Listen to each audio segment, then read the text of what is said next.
കാസർഗോഡ് മുളിയാർ പാണൂരിലെ കയർ ഫാക്ടറിയിൽ ഇന്നലെ രാത്രി വൻ തീപിടുത്തമുണ്ടായി. രാത്രി 9 മണിയോടെയാണ് തീപിടുത്തമുണ്ടായത്. കുറ്റിക്കോലിൽ നിന്നുള്ള ഫയർഫോഴ്സും നാട്ടുകാരും ചേർന്നാണ് തീ അണച്ചത്.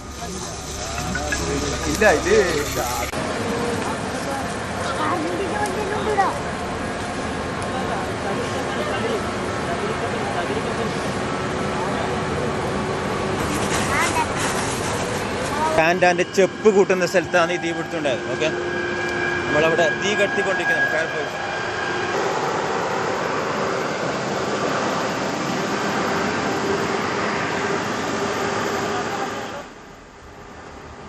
KV ബൈജു ചേരുന്നുണ്ട് കൂടുതൽ വിവരങ്ങളുമായി. ബൈജു, എങ്ങനെയാണ് ഈ തീപിടുത്തം ഉണ്ടായത്? ഒരു കയർ ഫാക്ടറിയിലാണ് തീ പിടിച്ചിട്ടുള്ളത്. അതുകൊണ്ട് തന്നെ നമുക്ക് മനസ്സിലാക്കാവുന്നതേ ഉള്ളൂ, എന്തെങ്കിലും ചെറിയൊരു പിഴവുണ്ടായാൽ തന്നെ തീപിടുത്തത്തിനുള്ള സാധ്യതയും വളരെ കൂടുതലായിരിക്കും.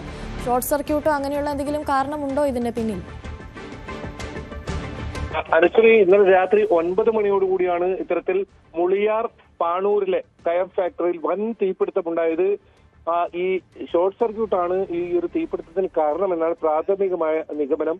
എന്തായാലും ഇവിടെ ഉണ്ടായിരുന്ന മുഴുവൻ പ്ലൈവുഡ് വസ്തുക്കളും അല്ലെങ്കിൽ കയർ ഫാക്ടറികളും എല്ലാം കത്തി നശിക്കുന്ന സാഹചര്യമാണ് ഉണ്ടായത്. കുറ്റിക്കോലിൽ നിന്നും കാസർഗോഡ് നിന്നും അതുപോലെ തന്നെ കാഞ്ഞങ്ങാട് നിന്നും എത്തിയ ഫയർഫോഴ്സ് ഏറെ നേരം മണിക്കൂറുകളോളം ശ്രമത്തോടെയാണ് തീ പൂർണ്ണമായി നിയന്ത്രണ വിധേയമാക്കാൻ കഴിഞ്ഞത്. ഏതായാലും പരിസര പ്രദേശങ്ങളിലെല്ലാം വലിയ ആശങ്കയായിരുന്നു. ഈ സമയത്ത് രാത്രി ആയതുകൊണ്ട് തന്നെ വലിയ തോതിൽ തീ പടരുന്ന സാഹചര്യം ഉണ്ടായിരുന്നു. എന്തായാലും മണിക്കൂറുകളുടെ ശ്രമഫലത്തിനൊടുവിൽ തീ അണയ്ക്കാനായി. ഏതായാലും മറ്റ് അനിഷ്ട സംഭവങ്ങളൊന്നും ഉണ്ടായിട്ടില്ല, അപകടമൊന്നും ഉണ്ടായിട്ടില്ല.